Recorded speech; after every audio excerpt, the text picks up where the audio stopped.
Are we going to leave? No! We want to go to school! We want to go to school! We want to go to school! We want to go to school! We want to go to school! We want to go to school! We want to go to school! We want to go to school! We want to go to school! We want to go to school! We want to go to school! We want to go to school! We want to go to school! We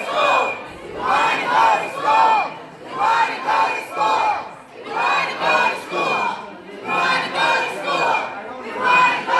We want to go to school! We want to go to school! We want to go to school! We want to go to school! We want to taxpayer dollars! The right to a public education! This is Civil Rights 101!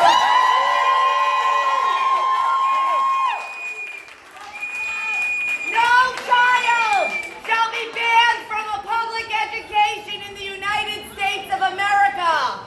That is Civil Rights 101! Religious freedom!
Rita has a live feed over there. God said,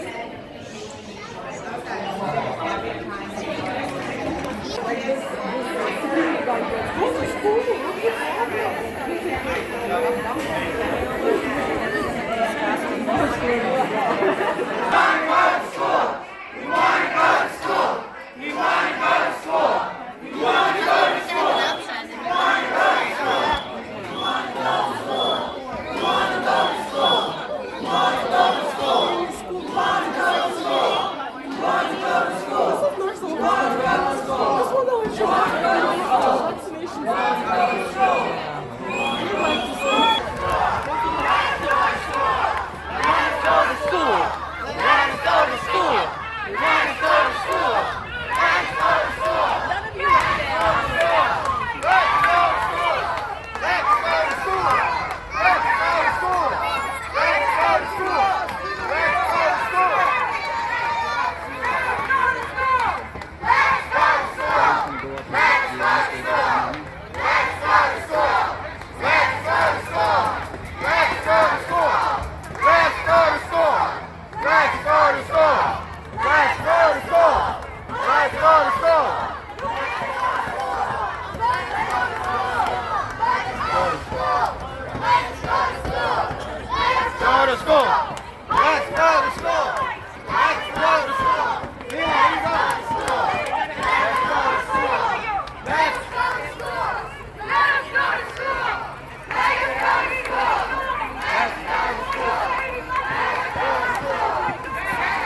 Let the children in. Let the children in. Let the children in. Let the children in. Let the children in. Let the children in. Let the children in.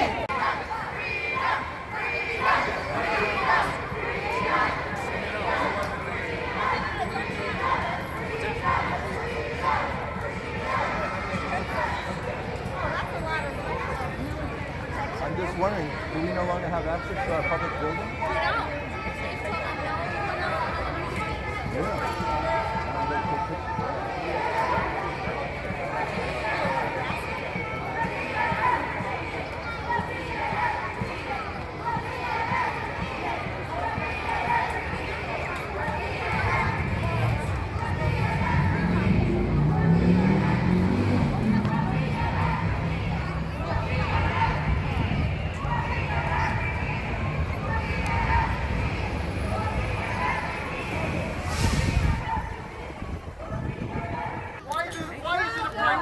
The Regents. The Regents makes education policy. They don't answer to the governor. And it's important that we're here on October 7th and 8th, or to ask you to mark your calendars now to be here again. Excuse me. One of the troubling things and why we are here is because many medical exemptions are also being overridden by educational administrators. This is wrong and it's unlawful. It is unlawful for an educational administrator to override a treating physician. And so we're here to bring attention to the fact that this is continuing to occur, and we are not going to put up with this. This has to change, and by being here and letting the Regents know, their meeting was not able to function as scheduled today because you guys all showed up and realized this was a priority. Going forward this week, we need everybody, everyone in your networks to reach out to the Regents and people in education and let them know, your school board members, and let them know the facts of this. Let them know that the school boards are going to be forced to lay off thousands of teachers. Thousands of teachers are going to face layoffs with these 26,000 kids being kicked out of school.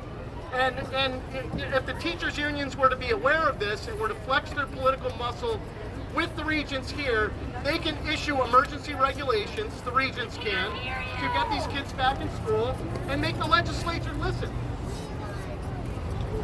At the July meeting, Regent Reyes stated that he was frustrated because the Department of Health and the legislature passed this bill without consulting with the Regents.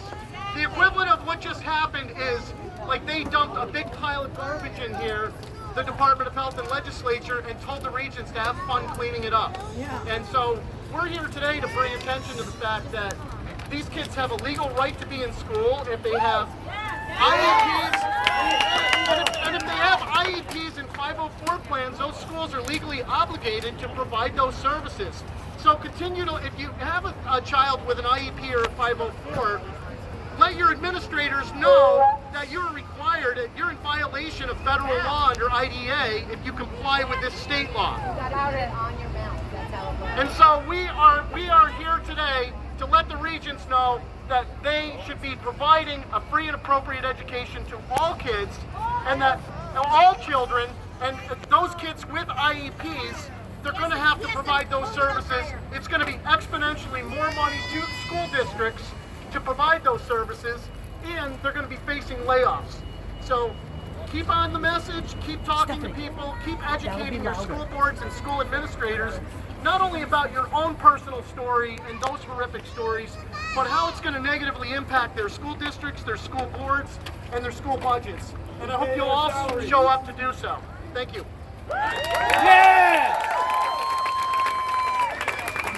Okay, there's a lot of work you guys are going to have to be doing going forward. We were not going to get into its detail. Mike got into a little bit, but there's a whole series of complaints you can make at state agencies if and when your children are thrown out of school. Okay, that's if and when. We might have an injunction coming down in a couple of lawsuits. Now, I'm not a lawyer, but fortunately we got a couple of lawyers here. And we're going to hear from a couple of them talk about what's going on. The first person we're going to hear from is Mary Holland.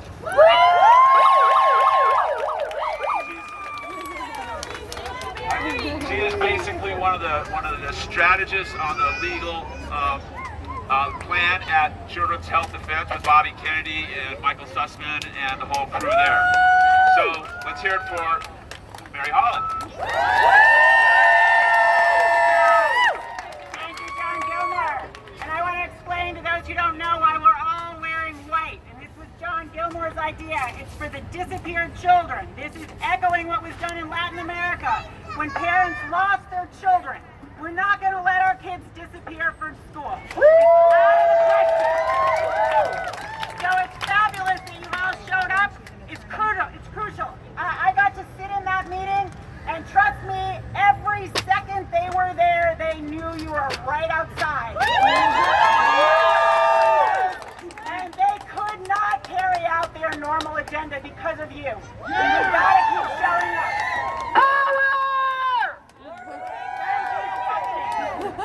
So I want to tell you a little bit about Children's Health Defense has been at the forefront. Children's Health Defense, is that better? Okay. Children's Health Defense has been at the forefront of challenging the repeal that the legislature imprudently passed on June 13th. And so far, on the motions for a preliminary injunction, it's lost in the courts, but it is not over. Michael Sussman and Bobby Kennedy are fabulous litigators. We have some of the best litigators in civil rights in the country. It's not over until the fat lady sings, and she has not sung. So we need your support, but Children's Health Defense is going to fight this to the nth degree. We're not letting this happen. This is a fundamental religious liberty, and we're not going to stop. So we need your support, and that case is going forward. Don't think it's not, it's going forward. We may have lost so far, but we're not finished yet. Yeah, and let me hand it over to my colleague. Okay. Thank you, Mary. Okay. So there's a whole team of lawyers working for us right now, and one of those attorneys is Kim Mack Rosenberg. She's been working on the special education suit, and she's going to tell us a little bit more about that and some of the other issues related. So, Kim Mack. I am so proud to stand with you all here today. Thank you so much for coming. As everyone said, I was sitting in that room and they couldn't get their jobs done because they heard you. Thank you for that. We all heard you. Through the doors, through the windows, it was awesome. So I want to talk a little bit about special education. So as Mary said, we've been losing on the preliminary injunctions, but we're not done. One of the things that happened with the IEP suit was we got state ed to admit that they have to provide services to your kids with IEPs while you're being homeschooled. Don't let your districts tell you they don't. They owe your children those services. We know they're not adequate to replace the school services, and we're going to keep fighting for you. You know, we want to hear from you when your kids aren't getting the services they need from their districts. So please keep telling us. We also want to talk to all of you about telling your districts and telling your schools that they're discriminating against your kids, all of you, under Section 504. It's a federal law, the Rehabilitation Act. They are excluding our children based on fear of contagion. Our healthy children aren't being allowed to go to school because they're treating them as if they are diseased, and they're not. We allow kids. We allow kids with hepatitis B and with HIV/AIDS to go to school, and they should be able to go to school. And teachers. But our kids should be in school too. Yeah! We want to go to school! We want to go to school! We want to go to school! We want to go to school! We want to go to school! We want to go to school! We want to go to school! We want to go to school! We want to go to school!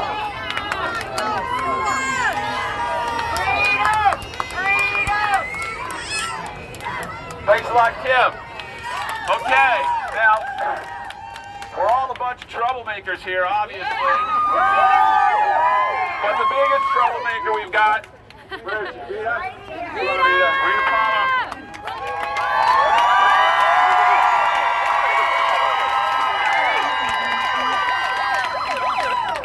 Thanks, guys, for showing out. I don't have anything prepared, but I just want to say, you know, the turning point in there. What's that? The turning point came this morning when the realization that we're getting barred from, our children are getting barred from a building that is designed to accommodate and to nurture them and to educate them. Did that make sense to you? No, that didn't really make sense to anybody. That's when the turning point came, and we basically stormed the barricade. It's a good lesson for future, because you know what? They're not really allowed to do that. They're not allowed to bar us from a public building, from a public meeting. There's no such thing as semi-public, as we were almost told in there. So this is our building. The Capitol building, that's our building. The Legislative Office building, it all belongs to us. We're the taxpayers. Yeah, maybe we're not elected, but we own this. We pay for it all, and we need to remind ourselves of that every so often. When we approach our legislators, when we go into these offices, they can't bar us out. So just keep this in mind. We have to keep on this path. We were in there holding up signs that said, no SATs, no AP courses for us, no proms, no graduation. And we were holding them up around the table, and I saw the look on their faces. The Regents, it seems to me, are sympathetic to our message. We have to keep working that angle. We didn't get kicked out, so I guess that means we behaved ourselves in there. But we need to keep on this track. Create sympathy that is justified for us. Our kids, our families are suffering, and we need to make this clear in everything we do. With confidence, with conviction, with signs, with friends, and we need to engage support from everybody around us. Did anybody read the Wall Street Journal? Yeah. Okay, the tide is turning for the media. They are hearing us. They are hearing us. Not a chance, Rita, not a chance. Not a chance. Best quote. The listener right down here. Did not disappear on June 13th, but miraculously the measles did. Religious freedom! Freedom!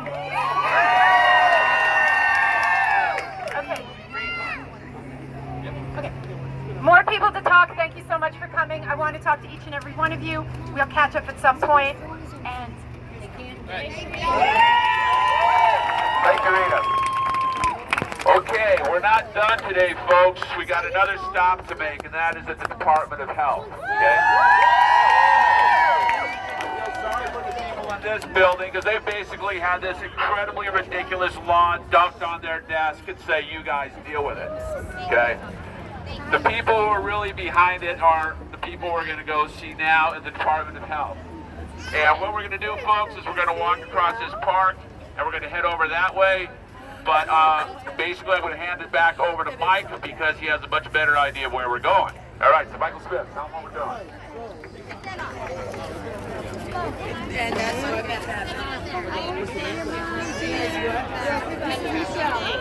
Okay, so we're going over to the Department of Health. You see the Corning Tower there, the biggest building in Albany. That is where the Department of Health is. We are going to walk by these cars. What I'd like everybody to do.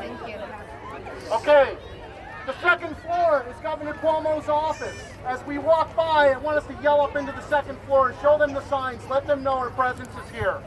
And we're going to walk through the Empire State Plaza on the left side of the pools over to the Corning Tower, and we will assemble on the steps of the New York State Museum. You can't miss it. It's the far end of the plaza. If you're not here, just follow. If you're not from here, just follow the crowd with everybody. Thank you.